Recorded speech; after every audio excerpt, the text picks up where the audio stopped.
자, 신약에서 그러면 이 영적인 계보가, 영적인 라인이 어떻게 형성되어지는가? 마태복음 1장에 보면 족보가 나오죠? 족보에 보면 아브라함의 자손이며 누구의 자손? 다윗의 자손인 예수 그리스도의 이제 세계라, 족보다 이렇게 나옵니다. 히브리서 12장 23절에 보면 이렇게 나옵니다. 하늘에 등록된, 그렇죠? 하늘에 등록된 장자들의 교회와 만물의 심판 주신 하나님과 완전하게 된 의인들의 영광. 여기는 우리가 이 교회, 그죠? 우리가 영적인 아브라함의 이 축복의 이 씨앗이, 이 계보가 누구에게요?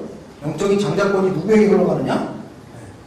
우리 교회에게, 예수 그리스도를 믿는 자들에게 이제 간다라는 것이죠.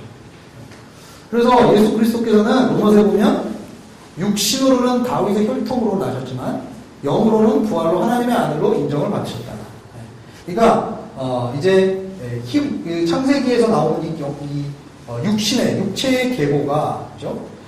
이제 항상 육신의 장자들을 통해서 이렇게 흘러가지 않는 것처럼 영적인 그런 라인이 이제 창세기를 통해서 흘러가는 것처럼 결국은 이제 예수 그리스도를 통해서 예수님과 관계를 맺게 된 하나님의 자녀들이, 그죠?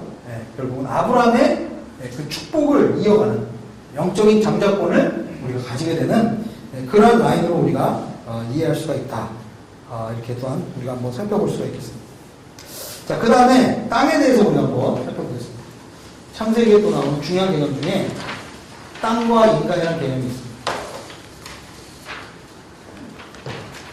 창세기 1장에서 11장의 땅의 개념.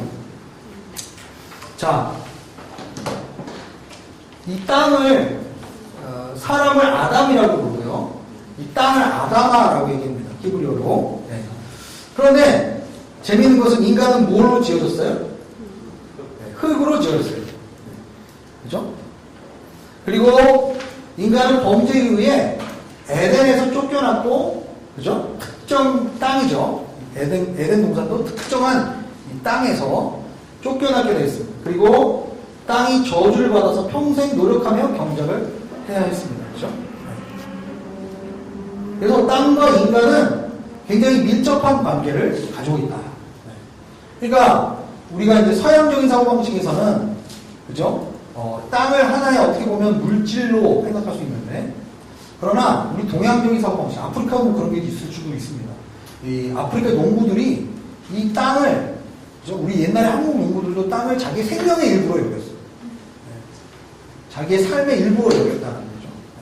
근데 이 땅이 여기 보면 흙으로 우리가 인간이 지어졌기 때문에 굉장히 땅과 우리 사람은 굉장히 밀접한 관련이 있다는 것을 지금 얘기하는 거예요. 그래서 아브라함과 땅을 보면 아브라함도 흉년을 피해서 어디로 갑니까? 이집트로 가죠. 그리고 나중에 보면 아브라함은 가나안에 정착하고 롯은 이제 소돔에 정착을 하고 이제 그리고 나중에 400년 뒤에 다시 돌아오게 될 것이다. 이 땅으로 다시 돌아오게 될 것이다 말하면서 아모리 족속의 죄가 아직 관영하지 않았다라고 창세기 기록이 되어 있습니다. 그리고 창세기 23장 7절에 보면 이 햇사람의 땅을 또 아브라함이 이제 사는 그런 장면이 나와요. 그러니까 이 땅, 이 하나하나가 굉장히 사실은 좀 시간을 들어 설명을 해야 되지만 이렇게 그냥 시간이 없어서 쭉 지나가는데요. 어쨌든 이 땅과 이 그곳의 어떤 특정한 땅에 가서 우리가 그곳에 살아간다는 것, 정착한다는 것, 그리고 그 땅을 값을 주고 산다는 것, 이런 것들이 굉장히 나중에 이제 의미가 있는 그런 부분이 되는 거죠. 네. 이삭과 땅. 이삭에게 이집트로 내려가지 말라고 말씀하셨어요. 땅에서 이삭도 예배의 초소를 삼았다라는 표현이 있습니다. 자, 야곱도 땅의 약속을 주셨어요. 그래서 이 땅으로 다시 돌아오게 될 것이다. 그래서 가나안 경계로 돌아올 때 야곱은 다시 하나님을 약속 가까이서 만나는 그러한 일들을 경험하게 됩니다. 그러니까 땅을 우리가 다시 들어가게 될 때 반드시 우리가 이제 확인하는 것은 그 사람이 예배 가운데 서 있는가, 하나님의 사람인가. 그래서 그 땅이 정말 그 사람에게 주어질 수 있는가 이런 것들이 굉장히 밀접하게 관련이 돼요. 근데 순종하지 않고 예배드리지 않는 사람들은 그 땅을 피해서 이제 애국으로 가기도 하고 실수를 범하기도 하는데 결국은 하나님과의 관계가 온전히 회복될 때는 땅도 하나님께서 회복을 시켜주시고 땅으로 다시 돌아올 수 있게 해주신다는 거예요.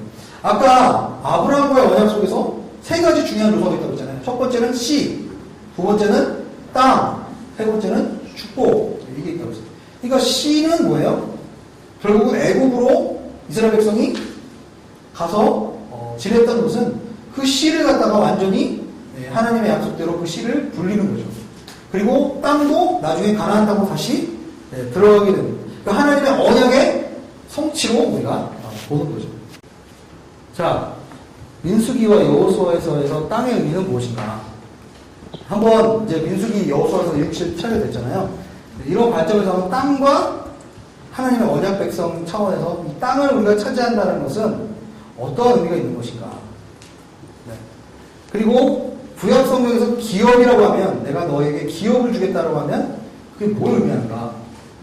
땅이라는 거죠. 땅이에요. 땅. 그리고 레위기인에게서의 기업의 의미는 무엇인가? 그죠? 레위기인에서는 땅을 주지 않고 나는 내가 너의 기업이다. 그리고 신약에서의 땅은 온유한 자는 뭐를? 온유한 자는 땅을 유업으로 얻을 것이다. 자, 그러면 잘 생각해 보세요. 약속의 땅에 들어간다는 것의 영적인 의미가 무엇인지를 한번 생각해 보셔야 됩니다. 광야 생활을 하면서 하나님으로부터 만나와 메추라기를 우리가 매일매일 공급을 받았죠. 그런데 가나안 땅에 들어가면서 거기서 제사를 드리고 그리고 할례를 한 다음에 그 다음에 어떻게 됐죠? 그 땅에서 나는 소출을 먹기 시작했다는 거예요.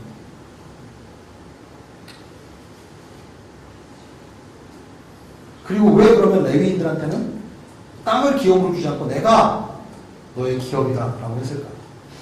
그리고 왜 이스라엘 백성은 순종할 때마다 불순종할 때마다 항상 그 약속의 땅에서 쫓겨납니다. 그리고 젖과 꿀이 흐르는 땅이라는 건 과연 뭔가? 그죠? 근데 젖과 꿀이 흐르는데 사실은 실제로 젖과 꿀이 흐르지 않아요. 그죠? 이스라엘의 그 땅은, 이스라엘에게 주어진 약속의 땅은 항상 뭐가 있어야 돼요? 이른 비와 늦은 비가 있어야 돼요. 하나님께서 비를 내려주셔야 경사를 줄 수 있고 소출을 얻을 수 있어요. 그러나 메소포타미아, 지난 시간에 우리 얘기했죠. 메소포타미아 지역과 애굽 땅에 있는 문명은 뭐가 흘렀어요? 나일강이 흐르고 그 다음에 유프라테스 강과 티그리스 강이 흘렀어요. 그래서 항상 홍수 때 범람한 다음에 땅이 비옥해져요. 그래서 애굽과 이 메소포타미아 지역에 있는 아수르라든지 바벨론 이런 사람들은 비가 내리는 거 이거 걱정 안 해도 돼. 가물어도 일단 나일강에서 물이 계속 있기 때문에, 그죠? 오늘 우리가 큐티한 내용 본문에 보면 왜 애굽이 그렇게 교만한가? 나일강이 물이 흡족하기 때문에 애굽이 교만하고 그것에 대해서 하나님이 이제 심판을 한다는 거죠. 그러면 이것이 현대 사회로 넘어왔을 때는 어떤 의미가 땅과 우리 지금 현재 사회에서의 의미는 어떤 의미가 있나요? 하나만 더 힌트를 드리면 블레셋 혹은 가나안족 속에 있던 그 우상을 섬기던 민족들의 대부분 바알과 아세라 신, 그죠? 이런 신들은 뭐를 섬기는 신이었죠?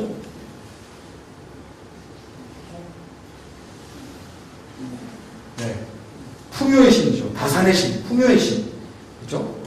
그리고 음란한 신들, 쾌락, 풍요. 그러면서 한 가지 더 제가 얘기해드리면 계속 힌트가 돼요. 그래서 예전에 저희 어떤 교회 집사님이 여기 아부다비 땅에 와서 왜 이슬람이 이렇게 잘 사냐는 거예요. 우리 하나님 믿는 우리 하나님이 더 잘 살아야 되는데 왜 이슬람 이 저주받은 땅이 이렇게 잘 살고 축복받았냐는 거예요. 그러니까 땅을 하나님의 약속의 땅을 받는다는 게 어떤 의미인가? 그렇죠? 하나님의 축복을 받는 진정한 하나님의 유업의 땅으로 들어가는 것과 정말 맨날 물이 흐르고 관계 농업을 할 수 있는 그 풍요로운 땅에 들어가서 사는 것과 어느 것이 진정한 땅이냐? 그러니까 번영 신학자들에 의하면 애굽 땅이나 저쪽에 있는 메소포타미아 지역에 있는 비옥한 초승달 땅이 훨씬 더 좋은 땅이에요. 그렇죠? 풍요의 신, 그죠? 쾌락의 신, 그러한 지역의 그 땅에서 있는 그 신을 믿는 그 신이 참신이고, 여기 이스라엘의 신은 항상 그 창조주 하나님과의 관계 속에서 땅을 차지해야, 땅 가운데 있어야 살아갈 수 있는 존재들이라는 거죠. 네, 너무 많이 얘기했네요.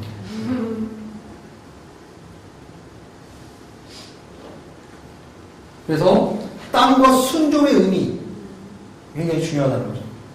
그러면 이 지금 현대사회에서 땅을 유업으로 차지한다는 것의 의미는 무엇일까? 한번 생각해 보시기 바랍니다. 농사뿐만 아니라 땅을 소유한다는 것은 거기에서 목축업도 할 수 있고, 그리고 땅을 차지한다는 것은 안정적인 나의 삶의 공간을 차지할 수 있다는 거예요. 내가 내 땅이 없으면 항상 어떻게 하죠? 유리방황할 수밖에 없으니까 주거지, 그죠? 생산물. 사실은 땅이 없으면 아까 말한 것처럼 지금은 뭐 공장도 만들고 뭐 인터넷으로 돈 벌 수 있지만은 당시에는 땅이 없으면 살 수가 없는 거죠. 그런데 아브라함은 어느 땅을 선택했고 롯은 어느 땅을 선택했는가? 롯이 선택한 땅은 뭐죠? 소돔 땅에 들어가지 않고 소돔 근처의 땅을 잡았어요. 소돔에는 아예 들어가지 않았어요. 소돔 근처에 살았어요. 근데 거기 창세기 보면 뭐라고 그러죠? 그의 의로운 양심이 상처를 받았다. 그러니까 그가 어떤 땅을 선택했느냐에 따라서 그 영적인 그 방향성이 달라졌어요. 그러니까 성경이 얘기하는 복음은 영적인 게 분명히 들어가 있어요. 그죠? 그러나 영적으로만 보면 안 되죠. 우리의 구원은, 우리의 복음은 전인적입니다. 홀리스틱한 겁니다. 그죠? 그러나 굉장히 심오한 영적인 의미가 들어있죠. 너무 이 땅을 너무 영해만 하면 안 된다. 그러나 땅을 너무 물질적으로만 봐도 안 된다.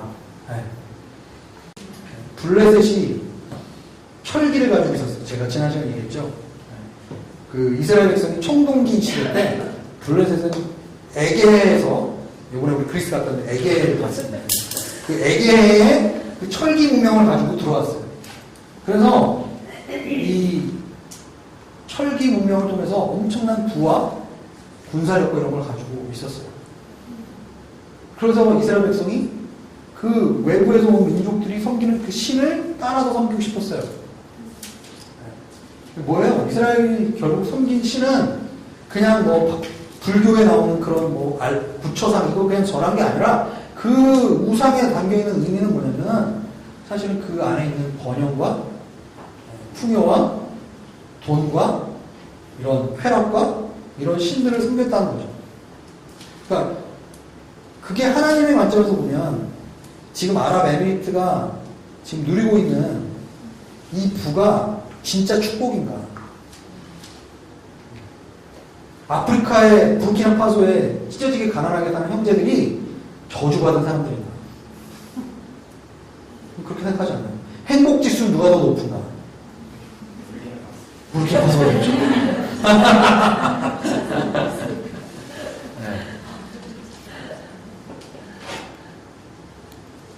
근데 또 너무 이때 쭉 나와요. 또 축복만 얘기하고 쉽시다. 자, 복의 개념.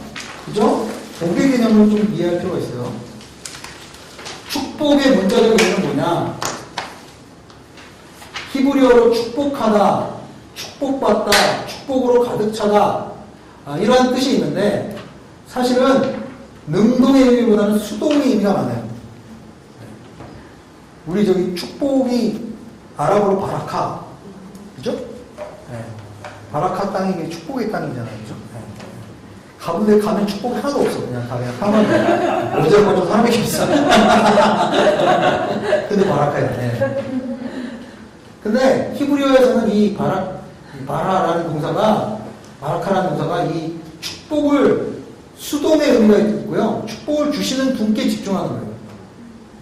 헬라어에서는 이 축복이라는 것을 칭찬하다, 주술적인, 그러니까 예배에서 이렇게 하나님을 찬양하다, 경배하다 할 때 이 의미가 연결되어 있어요. 그래서 인격적인 만남과 관계 속에서 나오는 것을 축복이라고 얘기합니다. 그러니까 성경이 이야기하는 복과 축복과 세상에서 얘기하는 축복이 조금 다르다는 개념이에요. 그래서 하나님이 우리가 기도하면 병 낫게 해줍니까? 해줍니까? 하나님 우리 병 주십니까? 병 주고 약 줍니까? 네? 그리고 이제 하나님 믿으면 잘 살아요? 그런 거 아니면 교회 나오는 거죠. 네. 하나님이 교회 다니는데 지질이 못 살게 하고, 막 굶어 죽게 하고, 막 병들게 하고, 안 걸리게 하고, 막 그런 하나님이면 안 오죠. 그런데 아프리카에 가면 요즘에 사람들이 교회에 왜 나오죠? 많은 사람들이 번영신앙, 그죠? 쌀 그리스도인, 라이스 크리스찬. 교회 가면 뭐 준대더라? 복이 막 엄청 쏟아진다더라. 엄청 부자가 된다더라. 엄청 성공한다더라. 그것도 맞는 건 아니라는 거죠. 자, 그러면 창세기에서 축복을 봅시다. 창세기에서 보면은 하나님의 복은 부와 관련이 있어요. 하나님의 복은 다산과도 관련이 있어요. 아브라함 보세요. 그죠? 부자였어요. 그죠? 그리고 그런데 복은, 근데 여기서 얘기하는 복은 두 가지 의미가 있다는 거예요. 이 선택된 계획을 따라서 특별한 관계를 통해서 이 복이 흘러갔어요. 그리고 선택받은 사람은 다른 사람을 어떻게 할 수 있어요? 또 축복할 수 있는 그러한 권한이 있었습니다.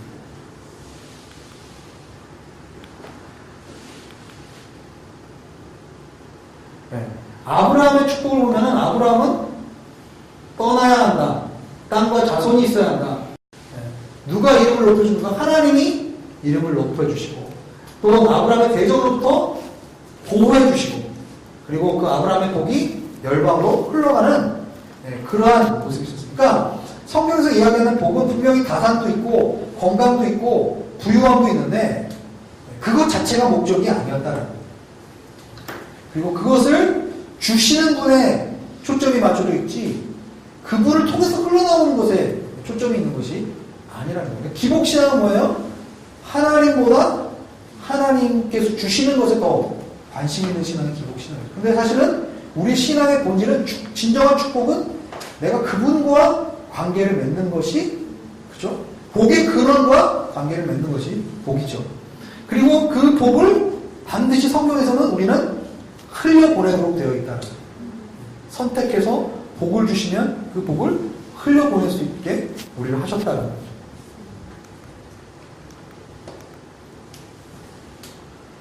그래서 하나님께서 피조물을 향해서 생육하고 번성하라. 그리고 하나님께서 나와 함께하는 것을 축복이라고 했어요. 민수기 보면 하나님의 영광과 임재를 축복이라고 했어요. 하나님의 은혜에 대한 반응, 찬양 이런 것들을 축복이라고 했어요. 열방으로 흘러가는 복도 축복이라고 했어요. 결국은 뭡니까? 결국은 아까도 얘기했지만 복음은 전인적인 것이다. 그러니까 육적인 부분을 도외시하고 영적인 부분만 있는 것이 아니라 하나님의 회복은 모든 피조 세계에서 이루어질 수 있다. 근데 거기서 시작은 어디다? 하나님과의 올바른 관계가 회복됨을 통해서 축복이 시작될 수 있다는 거예요. 그리고 그 자체가 축복이라는 것이죠. 자, 그래서 3장을 봅시다. 3장 6절에 보면 하나님을 믿으니 의로 여기셨다. 7절에 믿음에서 난 사람은 다 아브라함의 자손이고 모든 이방 사람이 내 안에서 복을 받을 것이다. 14절에 보면 이 아브라함의 복은 성령을 받는다는 약속이다. 그러니까 이거를 이제 성령을 계속 아프리카 어떤 교회 사람들은 이렇게 해석하게 돼. 성령을 받아야 복을 받는다. 그리고 물질의 복이, 그 다음에 자손의 복이, 사업 성공, 이런 게 복이 사실은 터질 수 있다. 그래서 성령을 오순절파 신앙이 많아요. 남미에 가도 오순절파 신앙이 굉장히 많습니다. 성령 체험해야 된다. 성령 받으면 복도 받고 부유함도 생기고 이렇게 얘기를 합니다. 그러나 성경에서 이야기하는 복의 개념은 그런 부분이 없다라고 얘기할 수는 없지만, 그러나 성경에서는 다른 복의 본질들도 지금 이야기하고 있다는 것을 우리가 이해를 해야 된다는 것이죠.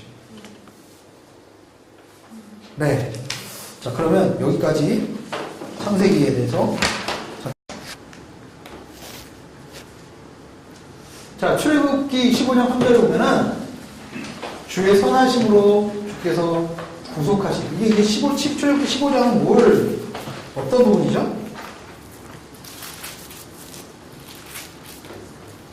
미리암과 백성들이 찬양하는 그런 노래예요. 즉 출애굽 이후에 홍해가 갈라지고 이스라엘 백성이 이제 출애굽을 성공했어요. 그러면서 찬양하는 내용인데, 여기 보면은 주의 선하심으로 주께서 구속하신 백성을 인도하시되 주의 힘으로 그들을 주의 거룩한 초소에 들어가게 하신다. 여기 보면 이 출애굽을 구속하신 사건이다라고 이야기를 했어요. 그래서 13절인가요? 네, 죄송합니다.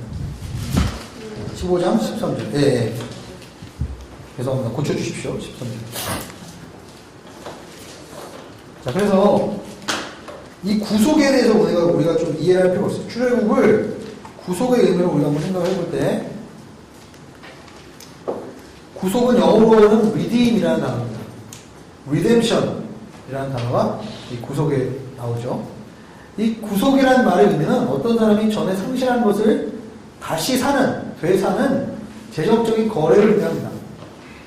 잃어버렸던 것을 다시 찾아주게 하는 재정적인 거래를, 다시 살 수 있는 재정적인 거래를 의미하죠. 그래서 이스라엘에서는 이 구속을 친척들이 감당했어요. 부족 안에서. 친척들이, 그죠? 요즘에 저희가 룻기 강해를 하고 있잖아요. 거기 보면 제가 고엘이라는 얘기를 했는데, 고엘이라는 게 기업을 물을 자. 그죠? 기업은 아까 뭐라고 그랬죠? 땅이라고 그랬죠, 땅. 그죠? 땅을 물러주는 거죠. 그래서 이 출애굽은 단순히 그냥 영적인 구원의 사건으로만 우리가 이해를 할 수가 있어요. 그렇지만 거기에는 사회적인, 경제적인 측면이 포함되어 있다. 그래서 고엘, 그죠? 이제 히브리어로는 고엘. 이게 뭐냐? 아까 구속하는 사람. 히브리어 동사로는 가알이라는 동사예요. 그리고 구속하는 자는 고엘이라고. 그래서 룻기에 보면 이 보아스라는 사람이 룻의 고엘입니다. 구속하여 주는 자라는 뜻입니다. 근데 구약 성경에 보면 이 고엘은 여러 가지 의미가 있어요. 문법이 있어요. 첫 번째는 친족이 누구한테 얻어맞았어요. 서준이가 나가서 게이트 타고 가서 어떤 애들한테 림라 이런 데서 어제 터졌어요. 그러면 이 서준이의 친척인 우리 누가 있나요? 하여간에 서준이의 친한 애가 하여간에 가서 복수를 해주는 거예요. 네. 그 다음에 홀딱 재산을 날려갖고 가지고 있던 그 기업, 나중에 이제 가나안 땅에 들어가서 땅을 분배를 받는데 그 땅을 빼앗기게 됐어요. 노예 신분으로 이제 노예로 팔려가게 됐어요. 그렇게 됐을 때 가까운 친척이 이것을 구속해 주는 거예요. 대신 사주는 거죠. 그래서 그것을 뺏기지 않도록 사주는 거예요. 세 번째는 상속자를 제공한다. 신명기 25장에 보면은 상속자가 없는 상황에서 과부가 생겼을 때 그 중에서 형제가 다시 상속을 이어줄 수 있도록 이렇게 결혼을 하는 그런 제도가 있었습니다. 그래서 예수님께 일어나는 거죠. 첫째 아들이 결혼했는데 자식이 없고 죽었어요. 그래서 둘째 아들이 그죠? 결혼을 해요. 그래서 또 죽었어요. 그 다음 셋째 아들이 그래서 또 죽었어요. 그럼 천국에서 누가 진짜 남편이냐? 뭐 이렇게 물어보는 그 질문이 그게 이제 이런 구약에서의 개념을 얘기하는 거죠. 그래서 자 출애굽을 이 고해의 관점에서 바라볼 때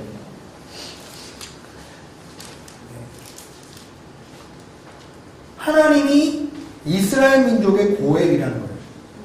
내가 너희를 구속하였다라는 거예요. 그런데 고해는 반드시 친한 관계에서만 이 고해를 이루어질 수 있다.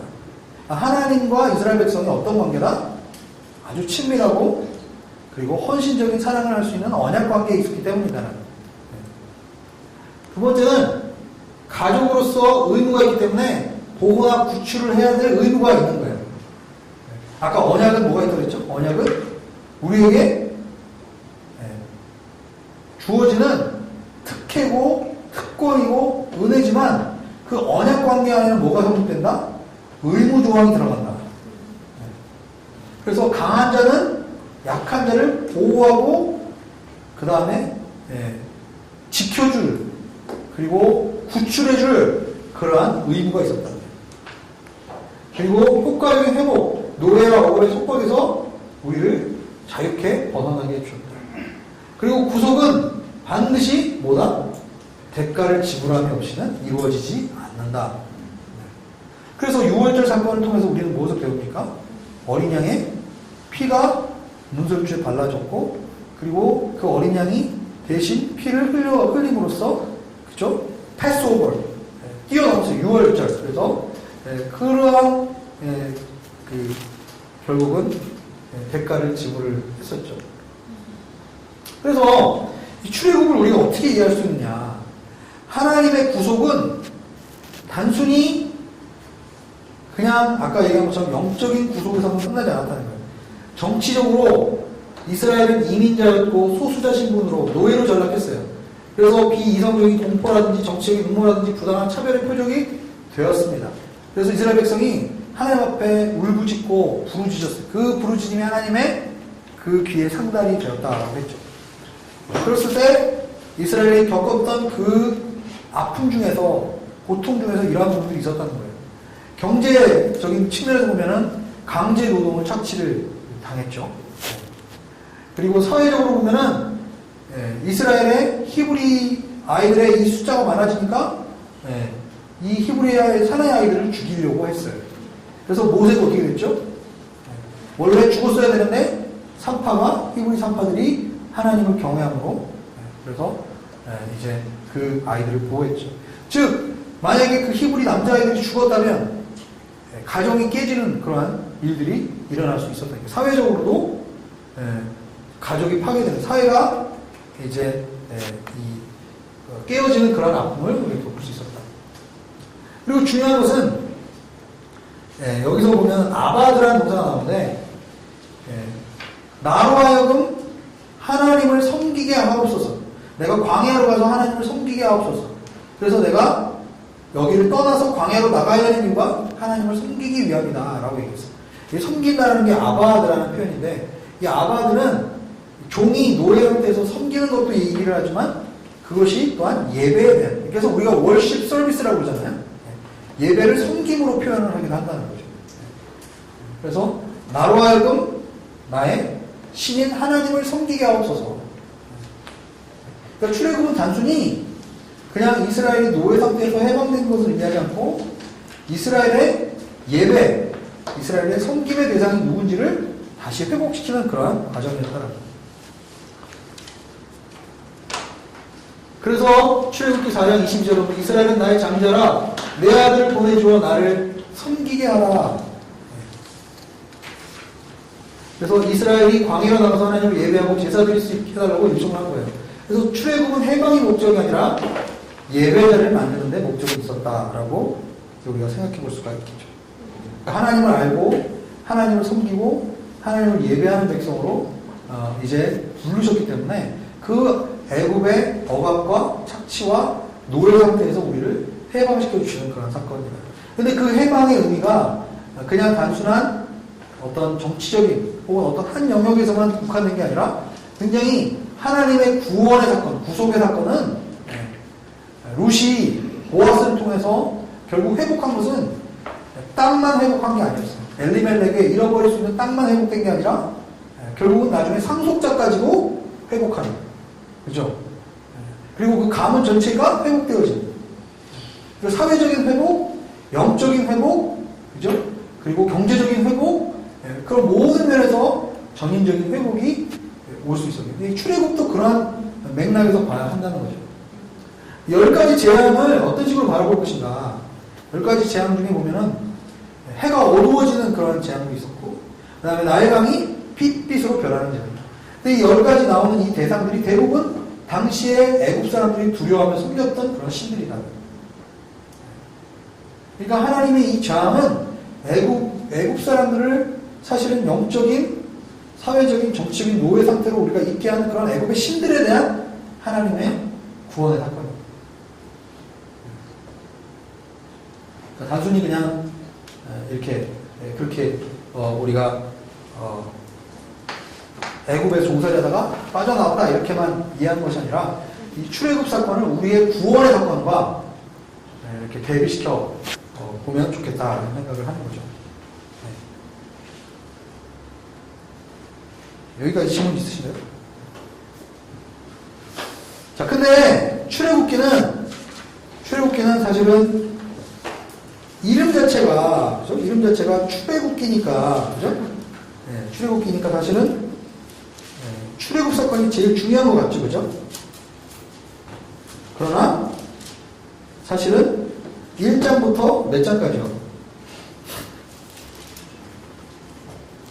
1장부터 18장까지는, 그죠?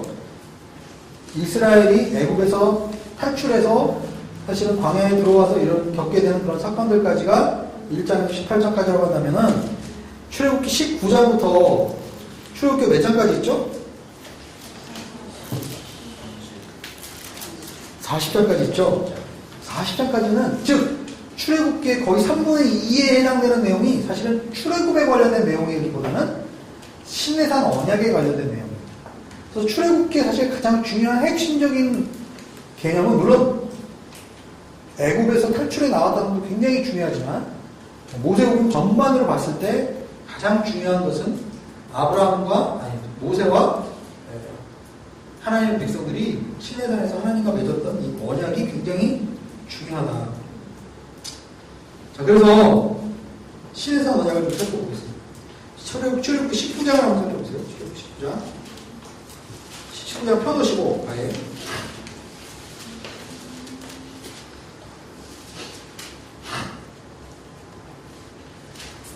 나중에 이제 모압 언약도 좀 더 자세하게 살펴보겠습니다. 자, 출애굽기 19장에 보면 첫 번째는 아까 제가 얘기했죠. 이 신해산 언약은 이 주종 관계를 상징하는 고대의 수자레너티 트리티, 그러니까 이 주종 관계, 그러니까 강대국과 약소국 사이의 불평등 조약을 할 때 그 고대 근동에서 조약을 맺는 그 형식으로 이게 19장이 이루어져 있습니다. 그래서 어떤 식으로 되어 있느냐? 처음에 역사적인 연관성을 천명하는 선언이 처음에 나오고요. 역사성에 대해서 이야기를 하고요. 그 다음에 19장 5절에서 6절에 언약 당사자와의 관계를 이야기합니다. 나는 강대국, 너는 종신. 원래 그 주종관계에서 조약을 맺을 때 이 관계의 언약은 역사적으로 이런 의미에서 요번에 조약이 성립되었습니다. 그런데 이 조약 당사자는 A국은 어떤 국이고 B국은 어떤 국인데 A국의 지위는 뭐고 B국의 지위는 뭡니다. 이런 식으로 조약이 이제 문서가 나온다는 거죠. 그리고 나서 이제 중재자 모세를 통해서 교섭을 하고, 그리고 언약 당사자들이 그 이제 언약을 맺는 그 현장에 나가서 섭니다. 여기도 보면 이스라엘 백성이 하나님 앞에 이제 서는 그런 장면이 나오죠. 그리고 나서 20장이 뭐죠? 출애굽기 20장이 10계명이죠. 이 10계명이 언약의 이 법적 의무 조항을 얘기하는 거예요. 언약 관계를 맺는데 이 언약 관계를 맺기 위해서 언약의 당사자 중에서 직접 그 언약의 당사자가 직접 규명해요. 그러니까 10계명은 사실은 모세가 쓴 게 아니라 하나님이 직접 돌판에 서서 주시는 거예요. 그리고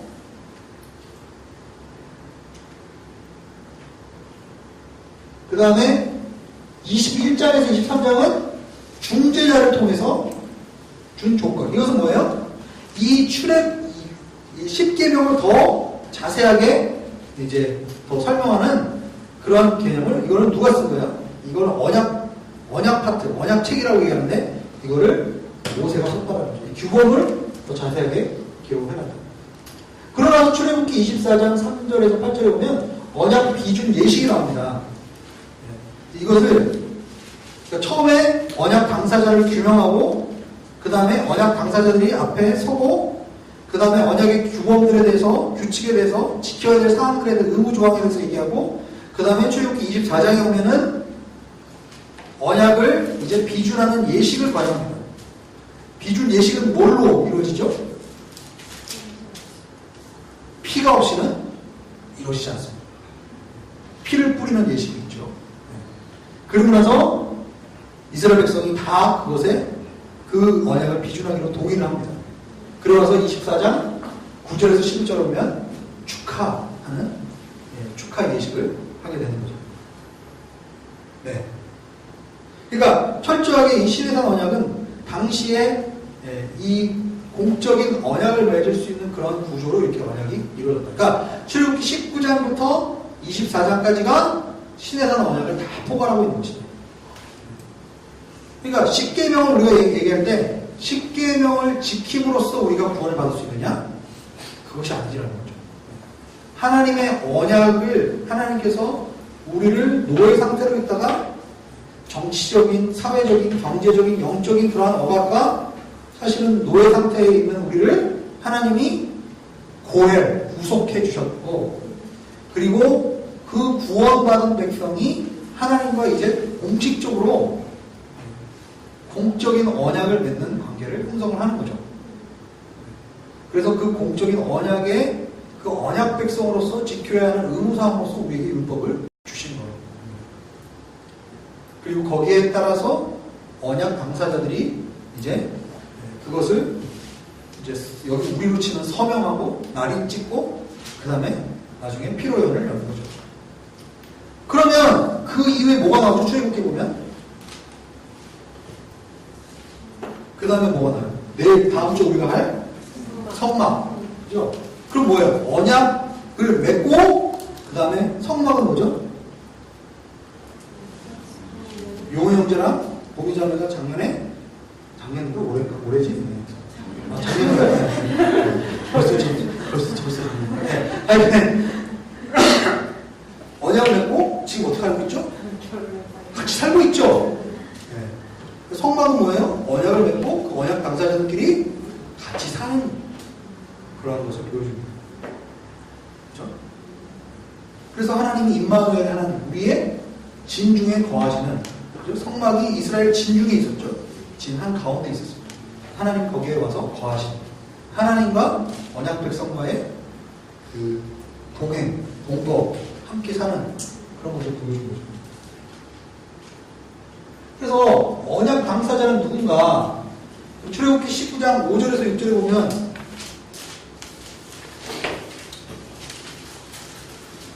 출애굽기 19장 4절에 보면 내가 이집트 사람들에게 행한 일을 내가 직접 보았고 독수리 날개에 얹어 나르시 내가 너희를 내게로 데려오면서 보았다. 그죠? 아까 제가 독수리가 날개에 얹어서 하면서 우리를 데려왔다라는 게 성령께서 창세기 1장에 수면 위에 운행하고 계신다 그 동사랑 연결되는 거겠죠. 그죠? 자, 어쨌든 하나님께서 그렇게 성령께서 우리를 인도에 오셨고 우리를 구원하셨고 너희를 여기서 데려왔다. 그러니 이제 너희가 내게 온전히 순종하고 내 언약을 지키면 너희는 모든 민족들 가운데 특별히 내 보물이 될 것이다. 언약 당사자인 너는 나의 특별한 보물이야. 히브리어로 세귤라. 세귤라는 뭐예요? 여자들이 자기 품 안에만 딱 이렇게 있는 그 아주 소중한 이런 반지, 목걸이 이런 원리들. 자기만 딱 안고 이렇게 자기만 간직하고 있는 그런 아주 특별한 보물과 같은 존재다. 이스라엘이 그런 존재였다는 거죠. 그리고 제사장 나라, 킹덤 오브 프리스트. 왕과 같은 제사장. 제사장은 어떤 의미가 있어요? 두 가지 의미가 있죠. 제사장은 구약에 보면 제사장은 두 가지가 있어요. 첫 번째는 뭘 드려야 돼요? 제사장은 제사를 드리죠. 하나님과 인간들 사이에서 뭐 하는 거죠? 제사를 중간에서 중재하고 중보하는 거죠. 그렇죠? 그리고 두 번째 효과는 제사를 드릴 때 하나님의 뜻이 무엇인지를 사람들에게 가르쳐주는 그러한 것들이 있었어요. 그러니까 제사장은 하나님과 하나님 백성 사이에서 제사를 드리게 하는 역할과 하나님과 하나님 백성 사이에서 하나님의 뜻이 무엇인지를 사람들에게 알리는 그런 역할을 했다는 거죠. 이스라엘을 부르신 것은 그러한 목적으로 우리를 부르셨다는 거예요. 그러니까 아까 아브라함의 언약이 너를 통해서 열방이 모든 민족이 복을 받게 될 것이다. 여기도 여기 사실은 원래는 개혁 개정에 보면 이렇게 세계가 다 내게 속하였으니 너희가 모든 민족 가운데 나에게, 그죠? 모든 민족 가운데 열방 가운데 나는 너의 특별한 내 보물이 될 것이다. 그러니까 하나님은 항상 그들과 특별한 관계를 맺을 때 누구를 염두에 두고 있었어요? 모든 민족, 열방을 염두에 두고 있습니다. 온 땅이 다 내 것이지만 이렇게 원래는 되어 있지만 이 개혁 개정에 세계가 다 내게 속하였으니 이렇게 얘기해요.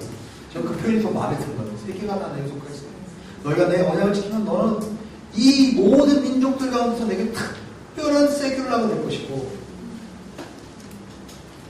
그리고 너는 제사장 역할을 하는 왕과 같은 존재가 될 것이고, 그리고 너는 거룩한 민족이 될 것이다. 거룩한 민족은 뭐예요? 특별히 따로 떼어서 구별된 민족을 얘기합니다. 그러니까 언약 당사자로서 너는 이러한 존재다라고 얘기를 해주는 거예요. 그리고 이제 언약 이식을 우리가 구체적으로 좀 더 설명을 해보면, 언약의 당사자인 하나님을 상징하는 제단이 나오고요. 이스라엘 상징하는 12개에 대해 돌기둥이 있어요. 그리고 언약 제사의 두 구성 요소인 번제와 화목제를 드리게 되고, 그리고 제단과 12개 중에 이제 생명을 담보로 하는 서약을 상징하는 피를 뿌립니다. 아까 아브라함과 하나님 언약을 맺을 때 어떻게 했죠?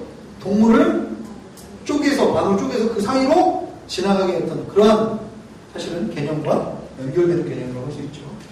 그리고 언약의 공식적인 문서인 언약책을 이제 하고요. 그 다음에 백성이 거기에 동의하고 승인하는 그러한 모습이 나와요.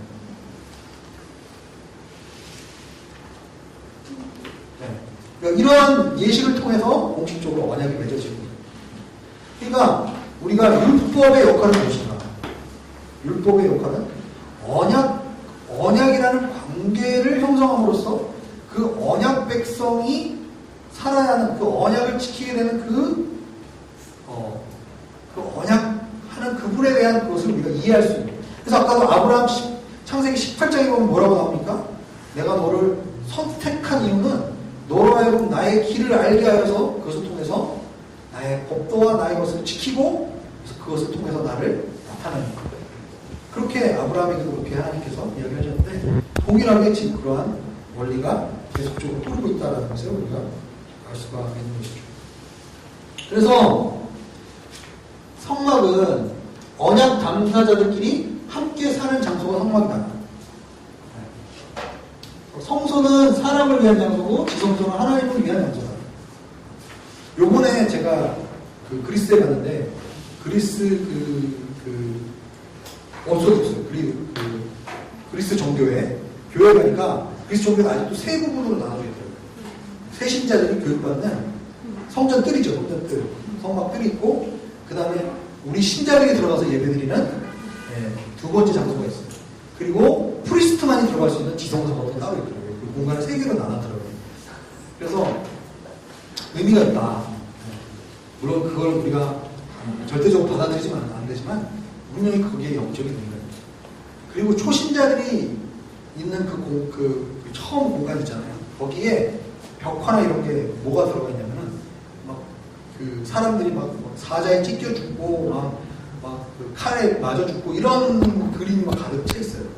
무슨 얘기냐면 너 진짜 믿을래? 이런 너희 믿으면 이렇게 되니까 진짜 믿을래? 이런 거를 그려놨더라고요. 우리는 새가족반에서 막 이제 잘해주잖아요. 선물도 주고 막 이렇게 CD도 주고 뭐 간식도 주고 그죠? 교회 예산 중에 간식을 유일하게 쓸 수 있는데 거기거든요. 새가족반. 근데 그때 초대교회 때 그 맷데오라 수도원이라는 곳에 갔는데 거기에 있는 그리고 오소독스 철치의 새가족반 그 방에 벽화들이 다 그려요. 톱질하면서 죽은 사람, 뭐 고문당해서 죽은 사람. 예수 믿으면 이렇게 된다는 거죠. 그래도 믿겠느냐? 근데 그렇게 안 하면, 그러니까 신자 중에서 신앙 고백이 확실하지 않은 자가 만약에 공동체에 들어오면 그 한 사람 때문에 모든 사람이 다 죽음을 당할 수 있다는 거예요. 초대교회 시절에. 그렇기 때문에 그 사람의 신앙을 확실하게 확인해야 되기 때문에 새가족 교육 때 그렇게 잔인하게 새가족 교육을 했다는 거죠. 그래서 저는 굉장히 그 얘기 들으면서 도전이 되더라고요. 우리 교회 새가족반 가정을 김전현 집사님을 전설을 만들어야 되겠다. 근데 재밌는 건요, 이 하나님의 공간인 성소와 사람의 장소인 성소와 지성소는 이거는 사람이 가지고서 재물을 드리는 공간이죠. 이거는 하나님을 만나는 그러한 가장 거룩한 장소인데 이 성소와 지성소가 사실은 성막에 보면은 칸이 나눠져 있는데 덮개는 한 덮개로 되어 있어요. 그게 뭘 상징하느냐? 하나님과 사람이 같이 만나는 장소예요. 그래서 구속을 상징하는, 속죄를 상징하는 영어 단어 어톤먼트라는 단어가 있는데 이 어톤먼트가 이게 사실 분류해보면 at one month예요. 그러니까 하나님과 인간이 하나 되어지는 장소. 십자가는 하나님과 인간이 하나님의 공의와 그 하나님의 자비가 하나로 만나는 장소. 자, 그래서 성막은 다음 주에 더 얘기할 거고요. 자, 그래서 마지막으로 이 모세오경을 좀 잠깐 설명을 해보겠습니다. 모세오경 5가지가 있는데 축복이 아까 뭐가 있다고 했죠? 아브라함의 언약 가운데 요소가 3가지가 있다고 했죠? 그래서 씨와 땅이 있고요. 그렇죠? 그리고 창세기에 나오는 것은 족장이에요. 족장 언약이라고 얘기하기도 하고 아브라함과의 언약이라고. 근데 아브라함과의 언약만 하지 않고 나중에 또 다른 족장들과도 계속 언약을 맺죠. 그러나 어쨌든 개인과 맺어요. 족장 개인들과. 그리고 시간은 과거의 시제를 의미합니다. 그리고 장소는 가나안 땅에서, 그죠? 아브라함이 약속의 땅에 가서 그 언약을 맺잖아요. 그죠? 가나안 땅이고요. 그리고 씨와 땅을 준비하는 단계다. 그런데 출애굽기, 레위기, 민수기는 언약이 어떤 언약을 기반으로 해서 이루어지냐? 신해산 언약이에요. 그리고 현재를 의미합니다. 현재. 그리고 광야에서 이게 언약이 맺어졌습니다. 그리고 출애굽기, 레위기, 민수기 통해서 시가 완성이 됩니다. 시가. 민수기는 인구조사를 몇 번 하죠? 2번 합니다. 2번. 그게 의미가 있어요. 그렇죠? 인구조사를 2번 해요. 첫 번째 인구조사는 어떤 조사?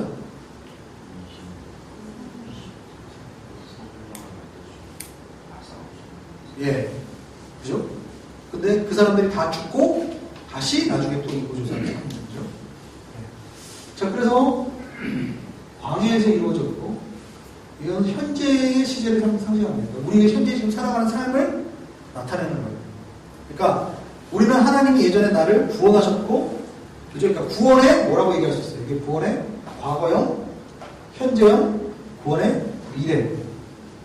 신명기는 모압 언약이라고 얘기하고, 그 다음에 앞으로 지금 내가 들어갈 그 땅에서 내가 이제는 만나와 매출하기가 멈춰지고 미래의 그 땅에 들어가서 이제 맺게 될 하나님 백성의 삶에 대해서 이야기하고 있는 거예요. 미래에 대한 얘기고, 그 다음에 장소는 역시 가나안 직전이죠. 모압이 가나안 직전이지만 어쨌든 가나안 땅에서 이루어지는 것이고, 그 다음에 이 신명기를 통해서 뭐가 이루어지고 완성이 됩니까? 땅이 완성이 되는 거죠. 그렇죠? 그래서 여호수아에 가면은 땅을 다 차지하고, 그죠? 여호수아에서는 딱 두 가지예요. 땅에 차지하는 것, 그 다음에 땅을 나눠주는 것, 분배하는 것. 그래서 땅을 완성시키는 거예요. 그래서 씨와 땅을 준비하고 씨를 완성하고 땅을 완성하는 것이, 그리고 창세기는 이렇게 모세오경이 이런 식으로 언약의 관점에서 보면 이런 식으로 우리가 이해할 수 있다. 됐나요? 이건 다시 할 겁니다. 이거는 다시 이제 모세오경을 계속 우리가 하면서, 그래서 이게 이제 지금 오늘 굉장히 내용이 이렇게 좀 어수선하고 좀 정리가 되는데, 하여간에 신명기에 가면은 신명기를 이제 다시 한번 설명하면서 여러분들이 이제 출애굽기에서 창세기에서 했던 내용들을 다시 반복하게 돼요.